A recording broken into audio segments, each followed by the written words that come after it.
So, hello and welcome to episode 2 of the People's Republic of St. Neots. A week is a long time in politics. It's also a long time if you're waiting for Lara to arrive when we said we're going to go at 8 I will o'clock. take complete blame for being late. I see you're mixing it up tonight. That was your gag. Let's wait while you're caffeine. Caffeine. It's caffeine free.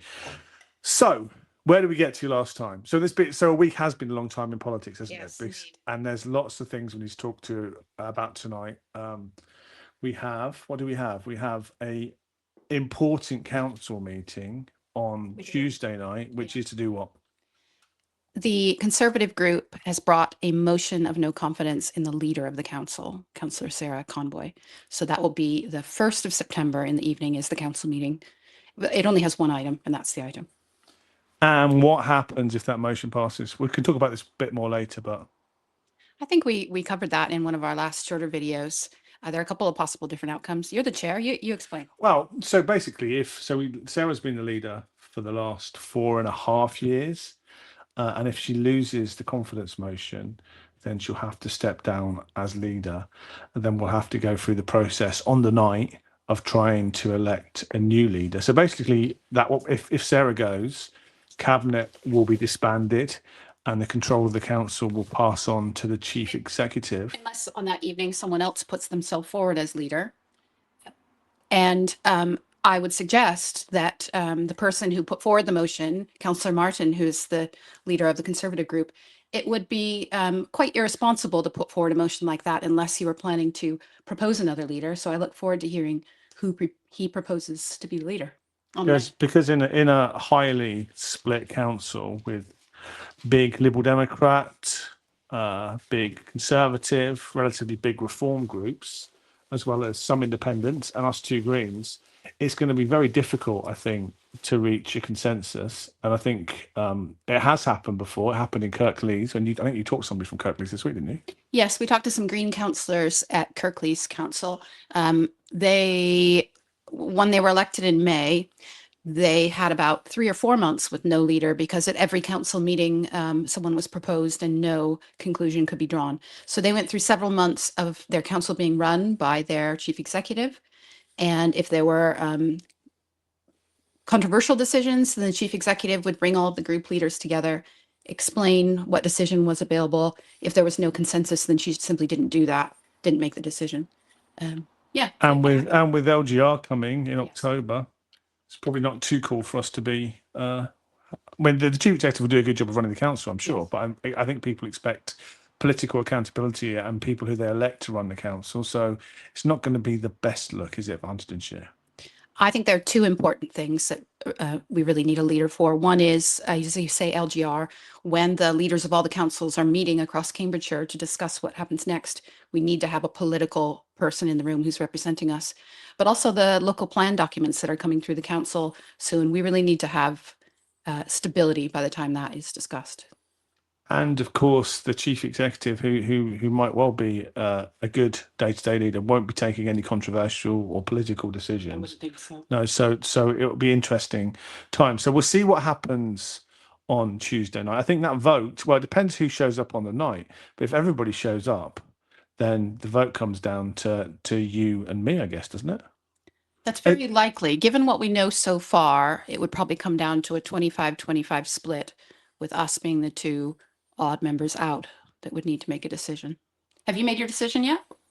Well, I'm not allowed to make a decision because if we make a decision and announce it, that would be predetermination. And I always go into meetings, Laura, as you know, with an open mind because we have to do that. But we'll just have to see. Have you made your mind up? Have you got any inkling about which way the Green group? I mean, there's no whip in the Green group, but we do talk to each other. Yeah, we might not agree. I haven't decided yet either. I think that there are quite a few things I would need to be assured of by Councillor Conboy if I were going to vote for her. At best, I think it would be a conditional support. What those things are, many of them are in the motion, which you can see posted along with this podcast. We've seen some of the members across the council saying that they plan to support some, if not all, of that motion. There are other reassurances I would need to, but I'm sure she's watching. She has my phone number. If she wants to discuss, we can. And so I guess what we're going to talk about in a second is the Capital&Centric. I keep calling it a debacle. The Capital&Centric. Let me stop you there. What's that look mean? Is the You word? talk about the ground rules. Right. Now, I left an Easter egg last time, and no one seems to have noticed. How many things are on our list of ground rules? 3. There's 3 numbers and 2 3 numbers things. and 2 things. So please be kind. Oh, Sam, go on. No swearing. There will be a penalty. I remember it from last time. And what's number 3? You're going to turn away while the kind people at home get to know who you will be supporting with £1 for every swear. This week it is. I think you'll actually be quite happy with this one. These are people who do good work in our community, and you will enjoy supporting them. And number 3 actually is no acronyms, please. I think it's fair to assume that our residents don't know all the acronyms that council. We can get away with C&C up front, though. I think if you listen to this at Capital&Centric, that people are used to C&C. So this we talked about the no confidence motion, and part of that, I mean, the reason why the Conservatives feel confident, I guess, in bringing that confidence motion is because we're no longer in administration. It never had a majority, but it was an even split. And so, part of the reason, as we've said quite publicly, is because of the handling of the Capital&Centric affair. Part of it. Yeah. So let's go back. So in the last episode, we talked about what the cabinet does, who the cabinet is, how decisions are made, how the cabinet made the Capital&Centric decision, and how that was managed, if it was managed at all, through. I think there's one part we forgot to mention. Back when the cabinet made a decision in July, we were looking back at all of the documents that were presented to us at that time. And one of the reassurances we were given is that there would be regular updates from Capital&Centric on many aspects of the project. I don't remember receiving them. Do you? I mean, perhaps the portfolio holder was receiving them and we don't know. I think if you look at those papers, it also promises to establish. Well, the Capital&Centric suggests establishing working groups, which I would imagine would be working groups of councillors to I guess manage this day to day, or at least check in day to day and monitor it. But that didn't happen for sure, because we'd know about it if it had. So the fact that never happened as well is another big question. Lots of questions to be answered, I think, through the political process. Where we got to last time, so we talked about how Councillor Sam Wakeford had been the portfolio holder from the first time we started talking about Capital&Centric, which is in December 2024, up until what happened in May 2026, Laura. I get to whisk it for a while. So leading into elections. So Huntingdonshire District Council had all-out elections. All the seats were up for re-election. And going into that time period, our position, the Green Group position, was that in terms of the Capital&Centric project, any designs that were going to be shared with the public for feedback should include a few things. No net loss of car parking across St. Neots Town Centre, a replacement of the public toilets by Capital&Centric somehow in their design, the retention of all the blue badge spaces on site. We knew how important that was for the nearby doctor's surgeries. And then also there was a question around commercial versus housing on the ground floor. And we had been hearing different things from different people. So I think it was, let's let the public tell us what they think.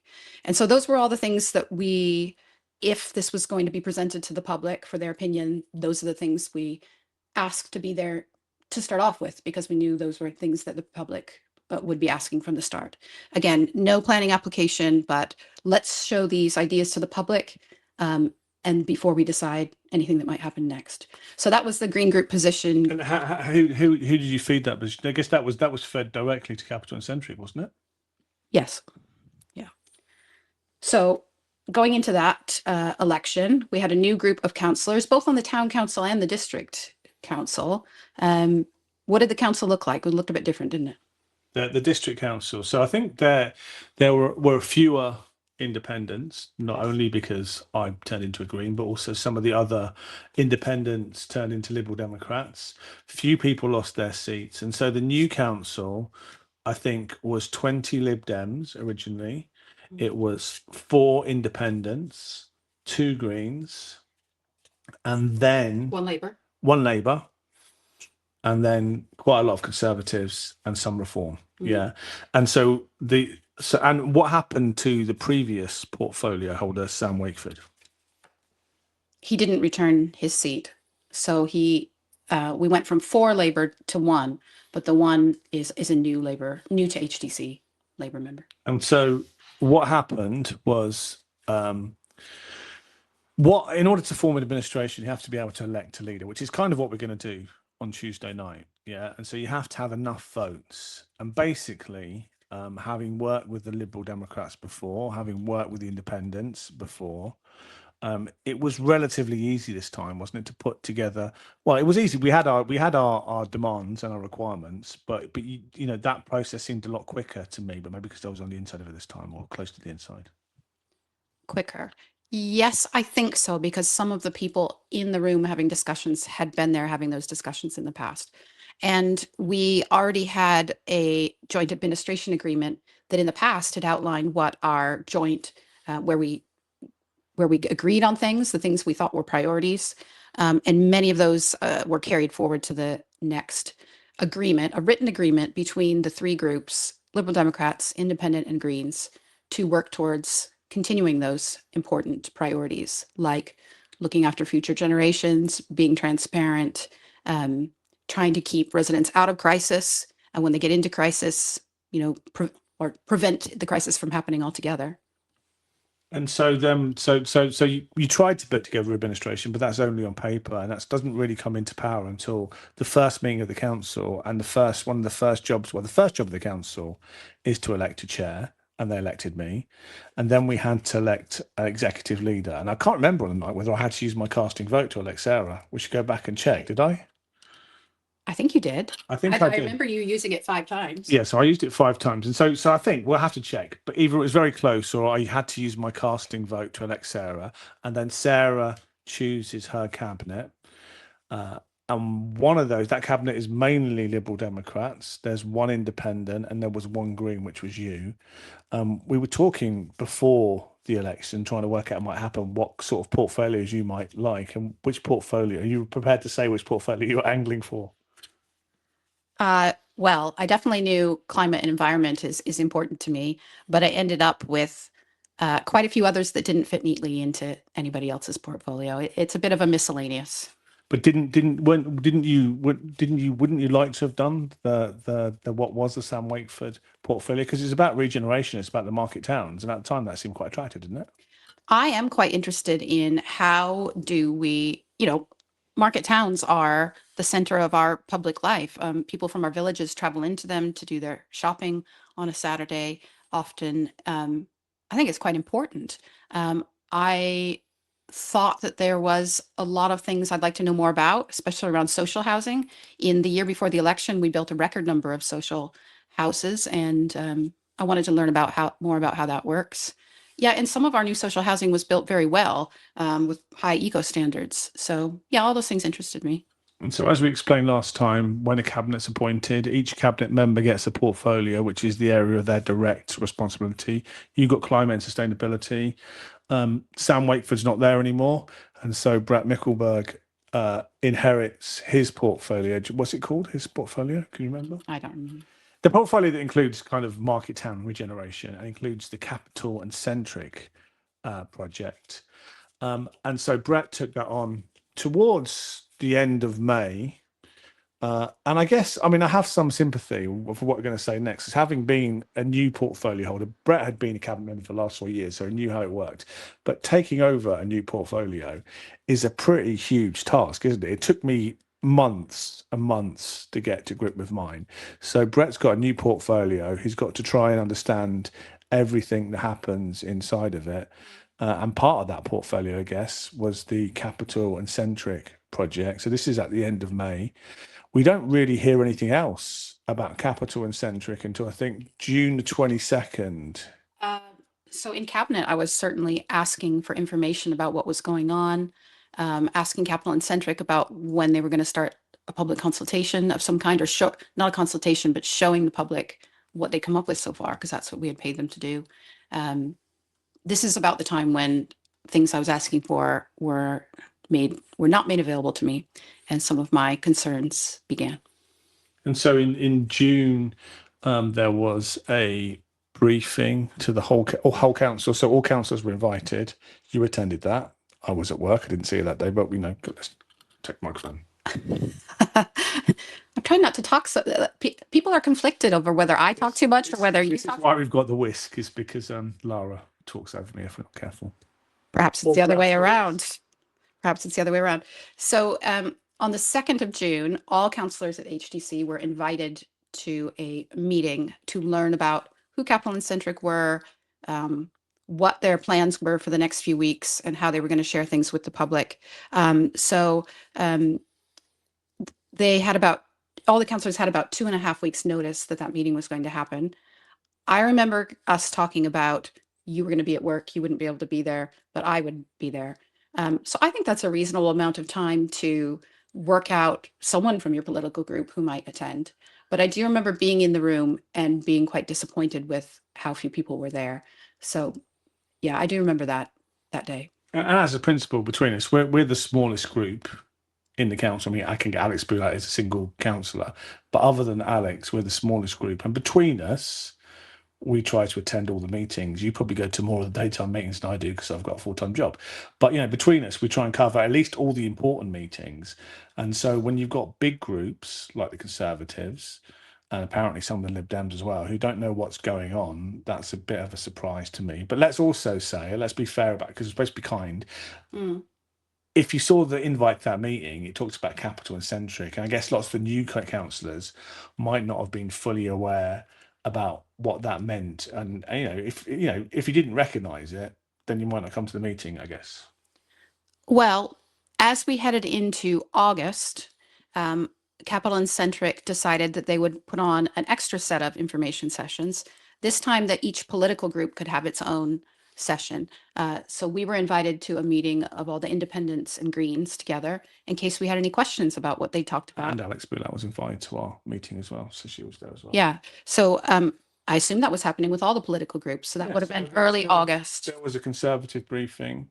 There was a Lib Dem briefing and an independent. I guess there was a Reform briefing as well. And in that, so early August, we were presented with the plans. Now, at that point, the invitations have already gone out to what we're going to call it, the CNC consultation, the public event where they were going to show what they so already public outrage had started, because those invites in St Neots at least said Tebbets Road. I guess in St Ives they said the cattle market, and so already people are really concerned about this, getting quite angry, thinking that, and because the adverts for the event mentioned planning permission, thinking that this was like a planning consultation. The word consultation is quite loaded, as you said on the radio the other day.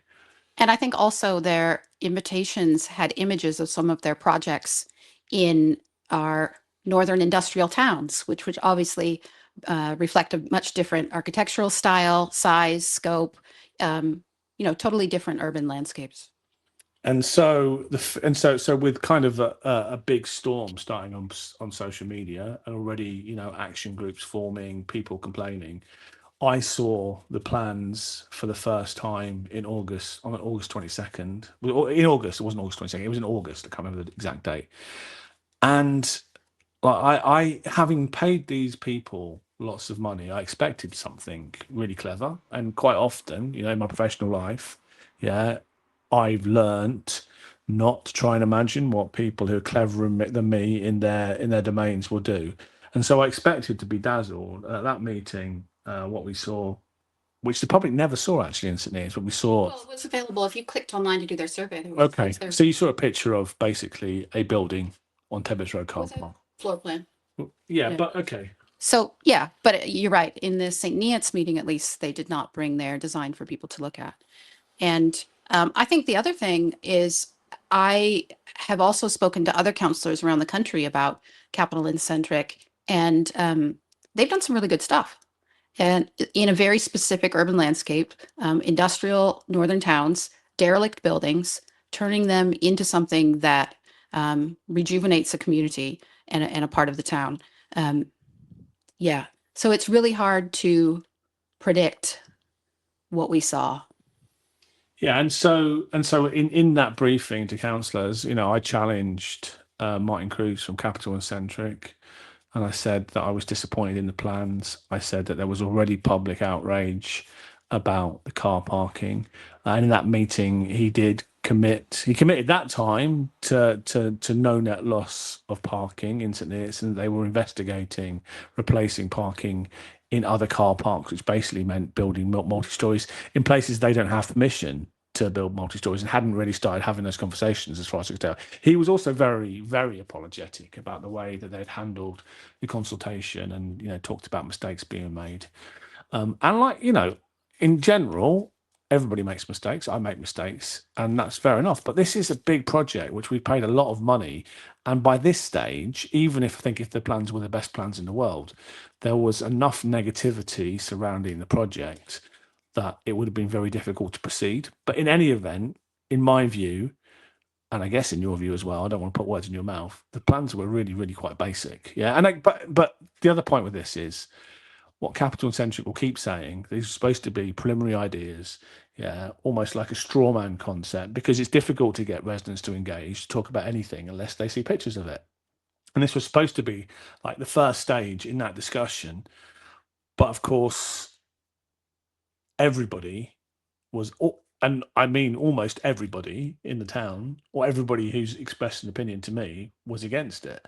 And so, there's been lots of talk from, I think, Brett on the radio on Sunday was saying, and the leader said to us, they've managed to do what we've never managed to do, which is get the public really engaged in a consultation process. But then rage baiting the public in order to get engagement, yeah, probably isn't the best political strategy. So go on. So the public probably want to know what happens next. So if we go back to the cabinet decision in July of Shall we 2025, go back and just talk about how did we get to the stage when these plans that, if you turn to any St Neots councillor, yeah, before the consultation was announced, they would have said don't do it.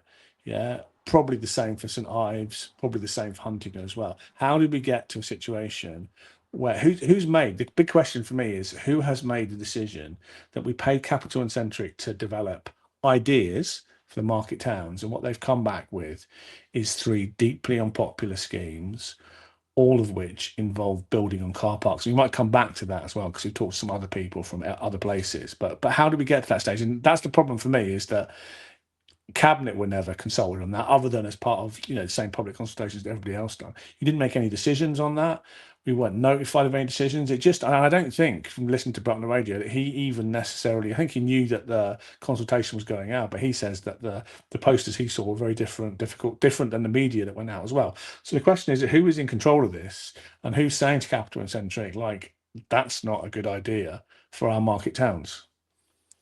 I think it's not just that's not a good idea, but let's think about the tone of the comms as well, in order to not ignite people and worry people. I think it did create genuine worry, and that's all about comms. Which, as when I was still in cabinet, that's the question I was asking. Who was there? Someone who Capital&Centric said, "Here are my comms. Shall we go out now? Shall we push send?" I really don't know, and I haven't been able to see any evidence of that. So that's one of the questions that we'll have to hopefully get answered in the next few weeks. I think if our motion passes on September, if it's accepted and passes on September the 9th, then that asks for kind of all communications and work plans. And so hopefully we might see that decision process. But for me, a big part of being a politician, being a councillor, is that all decisions need to be made in the full light of public scrutiny. There are a few things which we have to do because of commercial confidentiality behind closed doors, but those are exceedingly rare and generally very boring as well. So a decision of this magnitude, yeah, should have been done in front of cabinet. And God knows we sit through loads of, frankly, sometimes tedious meetings looking at the minutiae of council business. Every single decision is scrutinised, and suddenly there's this big decision involving £1 million, and all of the market towns, and doesn't seem to get any scrutiny at all. And for me, that looks like a failure of process somewhere. Especially as the document we originally saw said there would be regular updates on what their project was going to be. And working groups as well. Well, working group would be like a group of councillors who's kind of reviewing the progress, and we're probably feeding back in real time saying, don't put that out to consultation yet, because it will cause a firestorm. And any St Neots councillor I know would have said that. So You mentioned a motion that I've filed. So that motion asks for some of the documents we've discussed to be put in on the council website so the public can see it. And I've been noticing some traffic on social media about that motion. I wanted to bring up one comment in particular from Councillor Paul Hogston Jones. So Councillor Hogston Jones is the chair of the Corporate Governance Committee. Yeah. And one of the elements of my motion was that my hope that that committee would call for an internal audit into some of this progress. I was really happy to see his comment that he has already done that. So as the chair, he has written to officers and requested internal scrutiny on this project already. So well done, Paul. Yeah, good job, and I think it's something we'd support. And I think he says in his message that he supports lots of what's in the motion. Of course, you don't have to support the whole motion. We can amend it on the night. We can add things to it. So hopefully, I'm very optimistic that motion will get passed through by the council, and will give us access to things which we should be able to get anyway, just by asking for them. But the cost, the amount of money that's been spent so far on this project, because we don't know for sure, and you can't really tell from the council website, the statement of work or the brief, which is what Capital&Centric were told, it was their brief for the project. So, how can we hold them accountable for what they've delivered if we don't know what we asked them to do, which I think is a key question. So I was on the radio on Sunday, Dottie McLeod, and Sunday I was on Ooze Valley Radio. Sorry, and Councillor Mickleborough was on as well. And I was really sad to hear that he, at that point at least, had not seen any of those documents either as the portfolio holder. So I really hope that route of information has improved just in the last few days. I mean, it's quite incredible, really, that he wouldn't have seen any of that.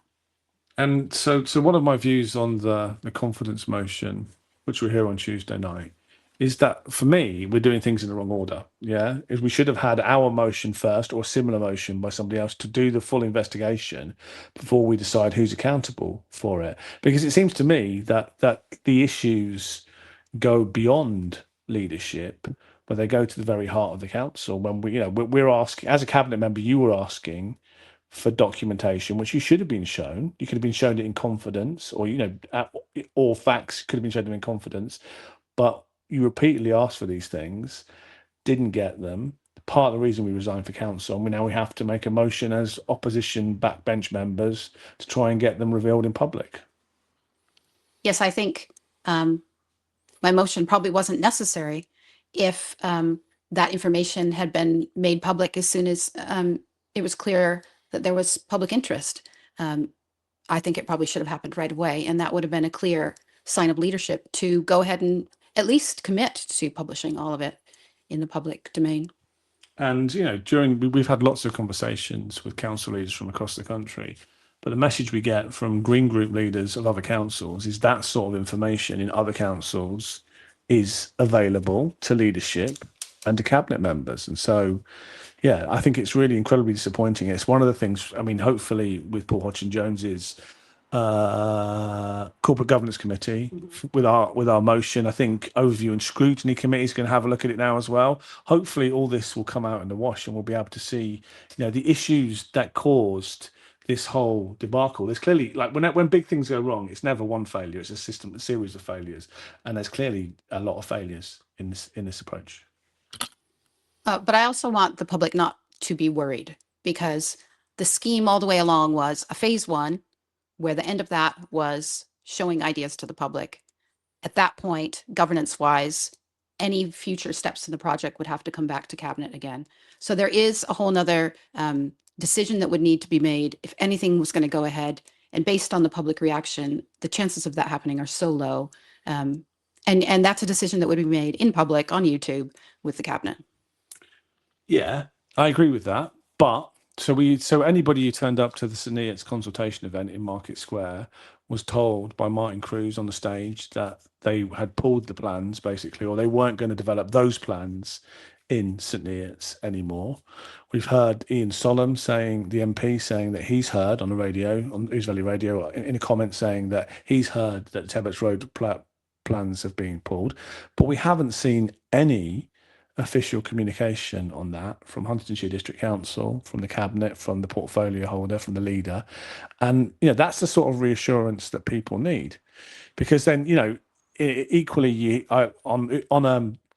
BBC Radio Cambridgeshire on Monday morning after you spoke, somebody from Capital&Centric came on, one of their directors, and was saying they continue to work on proposals, and that I think the public needs to be reassured that this very unpopular plan in St Neots, and probably the plans in St Ives and Huntingdon, which are almost equally unpopular, I think, what's going to happen next. And maybe the cabinet and the district council are waiting to the end of the consultation process, which is September the 9th. Is it? I think it's done. Is it done? Well, so in which case there's no good excuse then for not making a statement saying, look, and lots of what we heard on the radio on Sunday was Brett saying we couldn't comment on this because there was an Ainsbury by-election and we were under purdah, which, I think there's a questionable interpretation of what that means. It's not what I would have understood purdah, but I'm not a lawyer. Purdah is the period before elections when councils are not allowed to make big announcements. The council as an organization is not allowed to make announcements because it might favor one party or the other if a cabinet member were to be in the image. I just wanted to go back about you made some comments about MP Ian Sollom. I think it's quite incredible that we have a Liberal Democrat MP saying in public, this project isn't going to go ahead. At the same time, we have a Liberal Democrat cabinet member going on the radio saying, I can't 100% guarantee that because I'm one of 52 councillors and there's still a governance process and a decision that needs to be made. So in St Neots, we still appear to have Lib Dems briefing against Lib Dems in a way that I never expected to see. And part of the consequence of that is that we're going to see a confidence motion on Tuesday night. That those leaflets posted during that by-election were another factor in our resignation. Ian Sollom, campaigning against a Liberal Democrat-led joint administration project being led by a Lib Dem portfolio holder and trying to claim victory for it it's really odd. Yeah, it's one of the reasons which we left the administration. And go on. But also the MP campaigning for a candidate who was an HDC district councillor when this information was available, and also who's a member of his household was a member of cabinet when these things were being discussed, and who went on trips to visit Capital&Centric sites to see what they were all about. So the idea that those two people would be on a leaflet campaigning against something, I think I found that quite offensive, actually. Yeah, I found it really offensive too. So the whole thing is a mess. Let me stop you there. No bell. He loves these parts. I forgot my bell. So last time, one of the things we did that people really gave me positive feedback was about talking about people in our community who volunteer their time to do excellent things to help others. And so today, you're giving me funny looks about this one. Today, the group of people that I wanted to say thank you to is the Cambridge Bus Users Association. And I have a tool that's going to help me demonstrate why I'm so thankful to them. But so you and I went to a combined authority meeting with Francis Reed, who's a young Green Somersham Parish Councillor, to ask the mayor. We wanted to ask the mayor a question about bus services and about the bus services which were being lost at the same time as he's funding free car parking. And at that meeting, we met the Cambridge Bus User Group people outside, and they were lovely, weren't they? Huge fans of us, because we're all pretty pro-bus, very pro-bus. We used to have a podcast about buses. So will you hold up my prop? That will help me. Okay, so we've made new friends at the Cambridge Bus User Society. Yeah, that's close enough. And I'm now working on a project with them to create a bus map for St. Neots. Move back a little bit. So this is the first draft. It's going to look a bit like a tube map, but it will show St. Neots tube map. And one of the issues about buses in St. Neots is that we have so many different providers. And so if you go up to a bus stop, you'll see one QR code to learn about what Whippet's doing, one QR code for dues, one QR code for Stagecoach. What we need is something that's integrated that shows you when I'm stepped at the bus stop, what are all the different services and which directions do they go?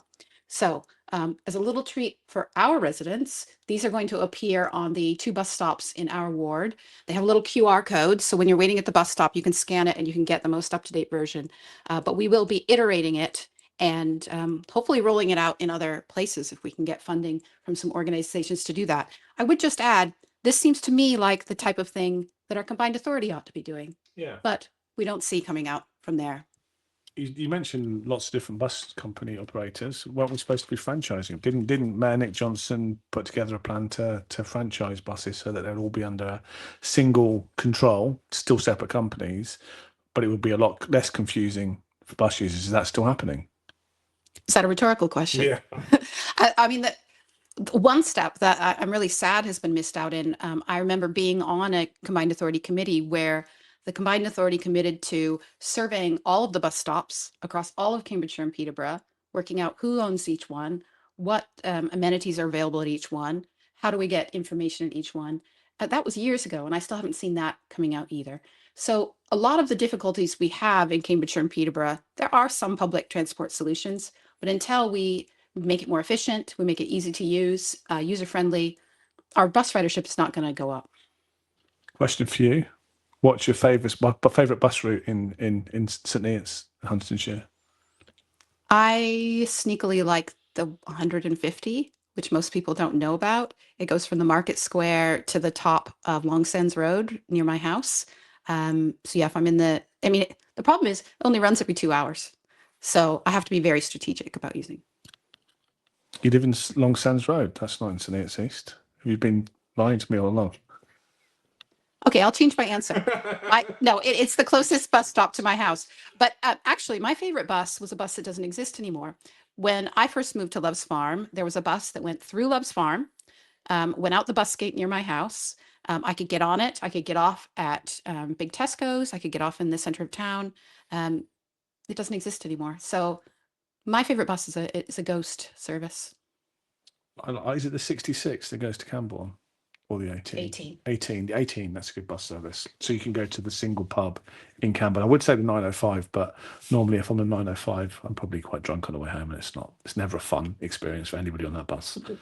Where are we going next? Let's go back to Capital&Centric, because since our last podcast, when we were talking about Capital&Centric, that has caused some interest from other councillors around the country. And we were contacted by councillors at High Peak Borough Council. Which is basically Buxton.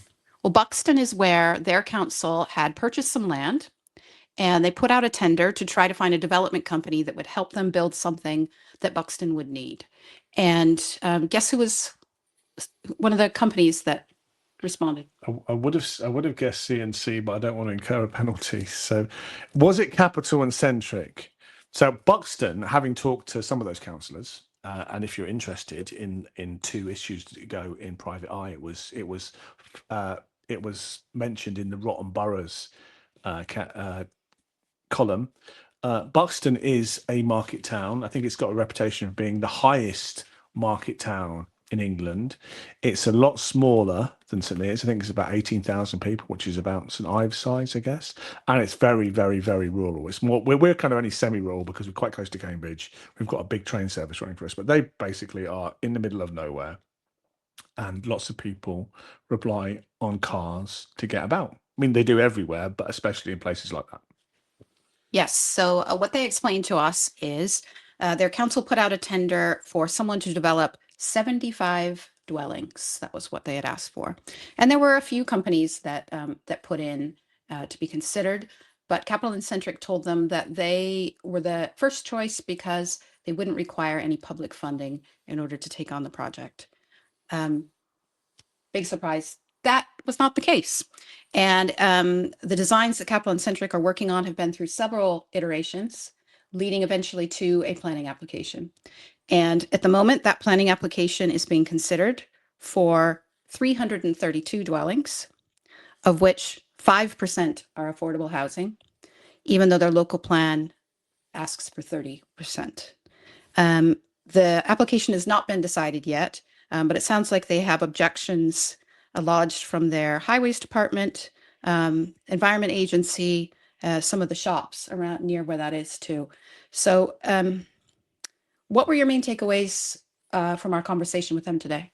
Well, one of them is that this is another project which was sold with Capital&Centric, saying we're going to regenerate, big areas of the town, showing nice pictures of disused in Buxton, like industrial buildings, and they're going to put things in them, as they did in St Neots with the Billsby beer building and the Pound Stretcher shop.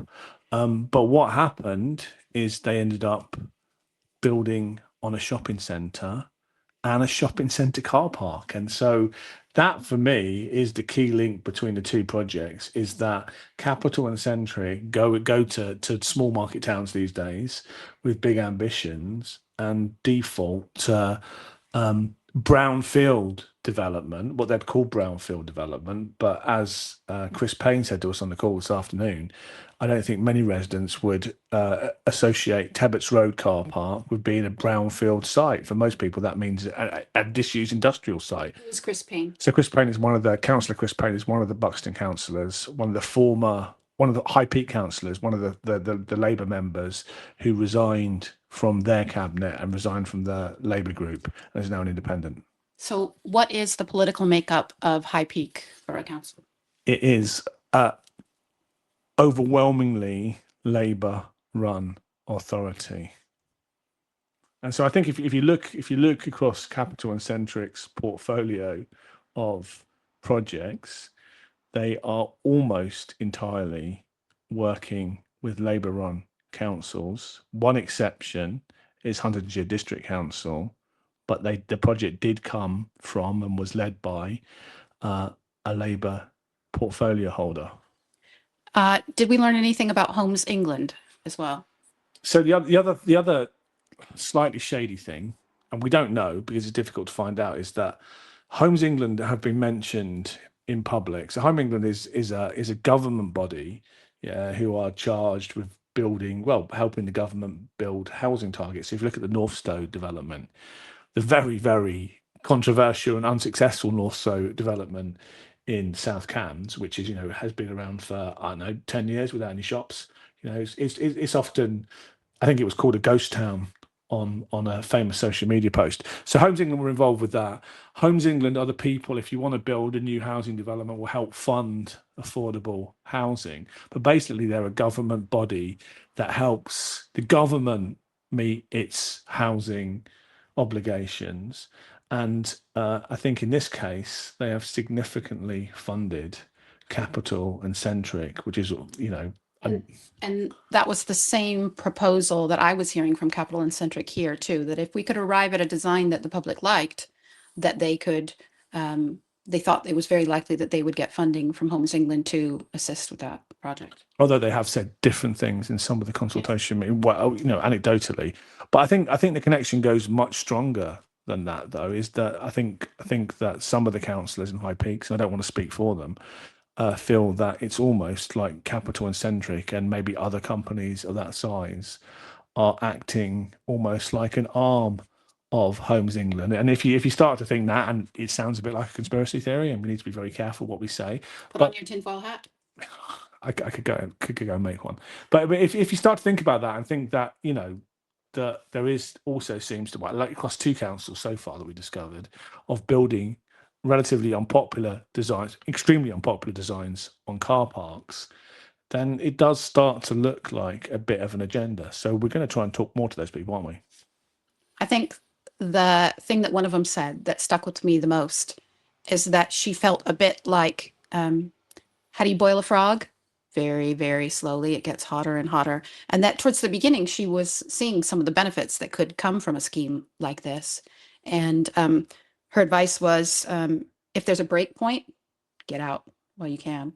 And so I was really glad that we heard their story, but I think it also made me feel a bit guilty because I'm glad that we know what we do now, and we're much earlier in the process than they are now. There's no planning application, but perhaps I was too naive at the start.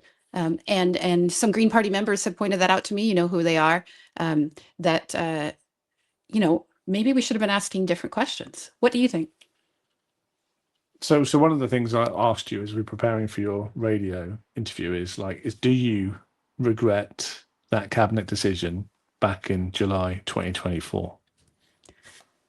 I do not regret trying to get the best for our market towns. I don't regret trying to help them regenerate. I don't regret trying to find ways where there are funding to make our towns even better than they are. What do you regret? I regret that some of the questions I was asking in private that I didn't ask in public. And we can talk about some of those things now. Last episode, you read out one of the emails I sent during that time. Yes, I wish I'd been asking them in public.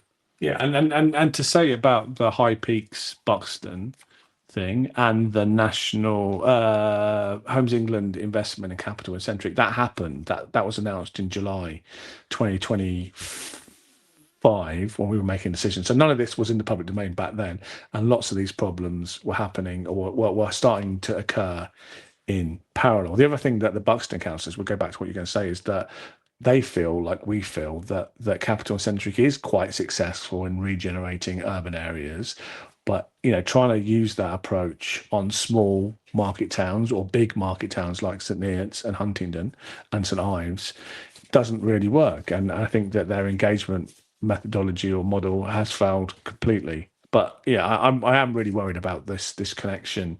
The parallels between Buxton here are quite staggering sometimes. Go on, you were going to say some more stuff. I interrupted you. Sorry, makes a change. I don't think you interrupted me. So I think we covered what's going to happen next. So first of all, on the 1st of September, a meeting of the council that is considering the motion of no confidence in the leader. And then we have another full council meeting on, is it the 9th of September, I think? And that's probably where, if my motion is ruled valid, I don't see why it wouldn't be, but if it, that's when it would come before the council, would be the 9th of September. So those are sort of the things that happen next. Yeah. Okay. And one of our viewers, one of our many viewers, Georgina Jobling, says that Capital&Centric, not CNC, have the town centre project or doing the town centre project for Northstowe. So maybe we should try and reach out to some of our Lib Dem colleagues in South Cambs, because South Cambs is almost entirely a Lib Dem council, which kind of breaks the model that Capital&Centric only get involved with Labour councils. But it will be interesting to know, because Northstowe is, as always, from the start, being a quite controversial project, and so it'd be interesting to see what their experiences are. I'm sure there's lots of other councils. It's only because we did this podcast last week and we got some press coverage that the people in Buxton found out about us and got in contact. And I'm sure we know about in a week we found another council. I'm sure there are other councils up and down the country who might be experiencing similar things, or maybe you're on the same path to Buxton's further down than we are. They might even be locked in with Capital&Centric because planning decisions could be taken by government on that one, whereas we're at a stage where we can pull the plug, or hopefully the council can pull the plug before it ever gets to a planning application, which I'm almost certain will happen. So what other topics did we agree to talk about today? Or do you think we've missed anything?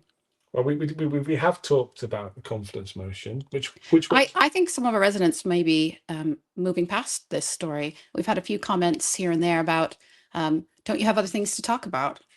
I think we do. Anybody who knows me will say no. I don't at the moment. Well, yes, I know you want to talk about politics, but is there more than just the Capital&Centric project? What's going on in St. Neots East? Can you tell us about Firethorn Road? Oh yeah, so some of the comments on social media was that you and I disappeared from the Market Square event, but that's because we had a big prior commitment. So in St Neots East in Winchringham, Barrett Homes had decided to shut one of the main roads in Winchringham for 7 months for construction work, with 3 days notice to residents, which caused another uproar. And so on the same day as the Capital&Centric consultation, we had 2 events. I had a walk around with Barrett's, and then we went to an event in the evening.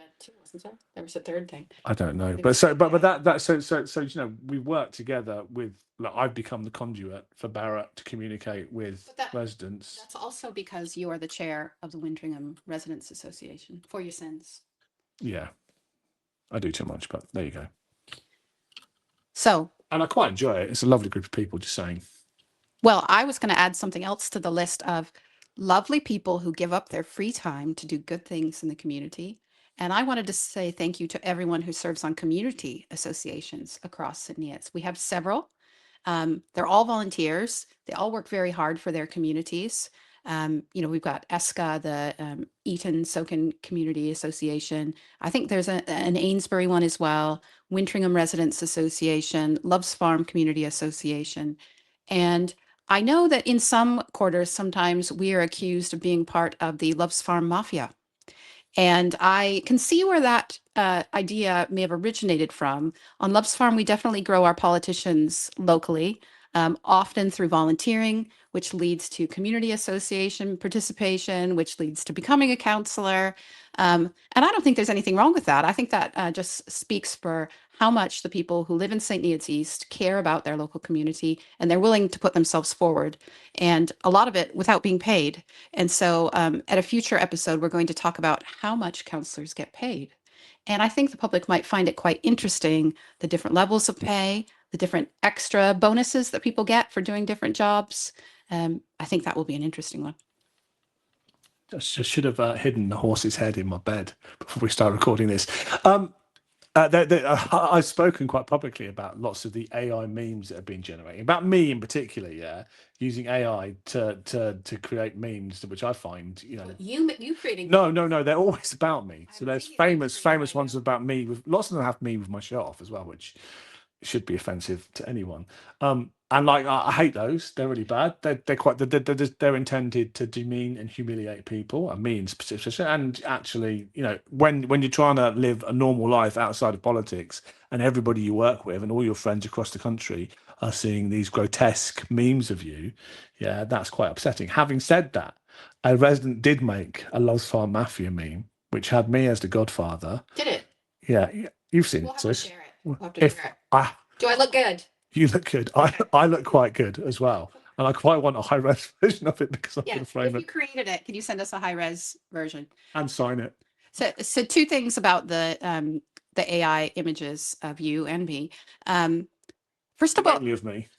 I'm just amazed that there are counselors out there that have time to work on things like that. I mean, the amount of casework that we're doing, but also that they think that maybe their residents will find that kind of childish behavior endearing, or will encourage them to vote for them later on. I mean, I'd rather spend time fixing the problems that the residents give to me, trying to come up with ideas to make their lives easier.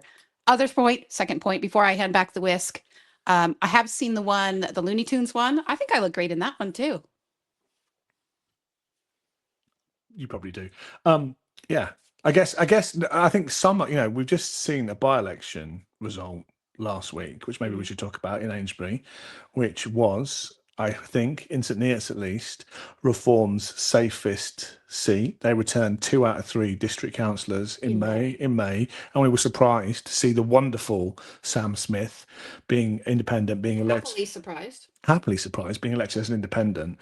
But the guy who had the highest number of votes was Councillor Tony Nelson, who resigned, and so they were defending that seat and got trounced by the Liberal Democrats. So I think, I mean, I don't know. There's lots of negativity going around during that by-election campaign, but I think that the people of Amesbury are kind of bored or upset by that kind of silly, childish behaviour by their councillors. I'd be really interested in people listening in Amesbury. How many leaflets did you receive? We were talking about if you were away from home over the last month and you came home and you would look at your pile of post, how many leaflets would you have from each party? I'd be quite interested to know. Because, there are thought in political circles about how many leaflets does it take to really get a resident to remember a candidate or a message you want to send. But there can be leaflet fatigue as well.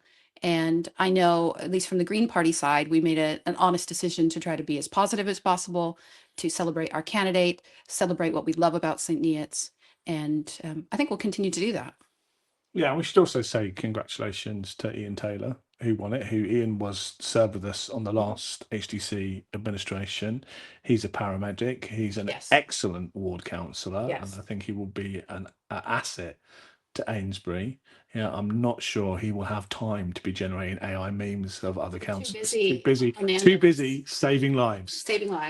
So well done to Ian. Also well done to our candidate, Anna, who finished 4th Yeah, I've never run in anything before, so yeah, I'm very proud of her. yeah, and we had a new campaign team. By-elections are difficult to contest, aren't they? Because you can put because there's only one election going on, parties can put all their resources towards it, and so Lib Dems obviously threw a lot of money and a lot of campaigning and a lot of leaflets at it. We got one leaflet out, and I think she did very well. And I think that she is a prospect for the future. I really enjoyed working with her.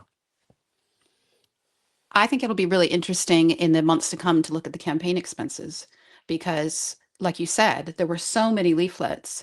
I'm wondering the leaflets that went through Amesbury that were from the Reform Party that didn't have the candidate name, didn't have the election day on them. Do you think those will be included in the campaign expenditure? Let's hope so.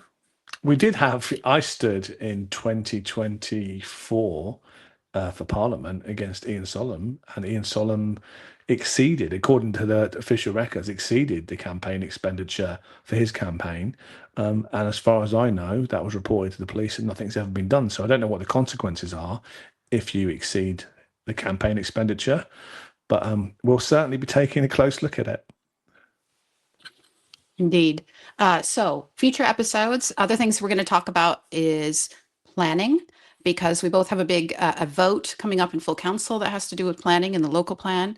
But also the national government, Labor government has been making new laws, making new policies, things that will affect us all and affect how planning applications come through our councils. And I think it's important that all of us know about it, especially our parish councillors and our town councillors. And it's something else that we raged against. Well, we still could. I went to corporate governance, which you mentioned earlier tonight. To originally the motion that went through council for national scheme of planning delegation had a lot more in it, but we managed. Well, I made an impassioned speech, and maybe influenced by me, but Councillor Paul Hodgson Jones chairs the corporate governance committee, and they voted to throw out all of those apart from the legal minimum. But what it means, like you said, there's far fewer councillors on the planning committee. There's far fewer ways of getting planning applications in front of that committee. Previously, you and I could have called in any controversial application in front of the planning application. Can't do planning committee. Can't do that anymore. So it's another example of power being taken out of councillors' hands and put in the hands of officers, and it reduces democratic input into planning, which I find very disappointing and a disappointing aspect of this Labour government. So are we going to be on next week? What time are we going to be on, Lara? We're going to be on at 8, 8:15. I will check with Lara to find out what time you want to show up next week. Same bat time, same bat channel. Yeah, we'll be here. And we've got lots of topics to share with you, more about for our residents, about things that are happening. And also you'll be hearing from us soon about our regular newsletter that comes around to everyone's house in St. Neots East. But also, I think anybody who's interested in local politics should take the time on Tuesday night to tune in to the Huntingdonshire District Council meeting. There might be lots of people in attendance too. I think we're expecting a lot of people to attend. But tune into that meeting, because I'm not sure that this has ever happened before in the history of the council. And whichever ways it goes, it's going to be new ground for the council, and the consequences could be quite serious, I think. Yes, I think we'll share the link to the YouTube where that will be live streamed. You mentioned people coming to the meeting themselves. The council chamber is very limited in how many seats it has for the public. We weren't there when it was designed. I think the county council chamber is very similar. But at future meetings of Huntingdonshire District Council, because of some of the security concerns, things that are going on all over the country, it's going to be a bit more strict on visitors signing in when they come in. And when all the chairs are full, all of the public chairs are full. So if you are going to travel a long way, maybe consider watching on YouTube. I would hate for interested members of the public to be disappointed about that. But having said that, though, as a councillor who's spent most of my political career in front of empty public galleries, when you have public in the galleries, I think it really focuses the attention of councillors and makes them make sensible decisions that they probably wouldn't do under the full light of public scrutiny. So yeah, don't come if you're coming for a long way, but I would be very happy to see a full. I'm always happy to see a full public gallery because it's good to see people engaging in democracy. Would be better if we were dealing with some of the big issues that we're facing at the moment. As you keep saying, Cambridgeshire and Huntingdonshire is quite literally on fire. We're not dealing with that at all. Do I need to do a performative swear so I can find out shit? Oh, £1. Maybe that one was more expensive. Maybe that was a £10. You'll be making a donation to the Moores Walk volunteers, the kind people who look after the plantings and making sure that the Moores Walk in St. Neots looks beautiful. Yeah, guerrilla gardeners, I think they call themselves, don't they? Guerrilla I think, gardeners? yeah, I think they're wonderful people. They are. They give up their free time. Cyril lives in St. Neots East, is a huge leader He's the organizer. of that, organizer of that. So we're very grateful to those people. Yeah. Been talking a lot about regenerating that end of town. Nobody does better work than those guys and making Yeah, it look and they do pretty it and beautiful. themselves with their own money. So it's now gone past the hour. Oh, okay. We better. And because Laura turned up late, it's past our bedtime too. No, it's not. Yeah. So we'll see you next week. See you next week. Wednesday, 8 p.m. Bye. Bye. Or 8:15. 8:15. 8:17. Struggling for the 8:12. bye. 8:20.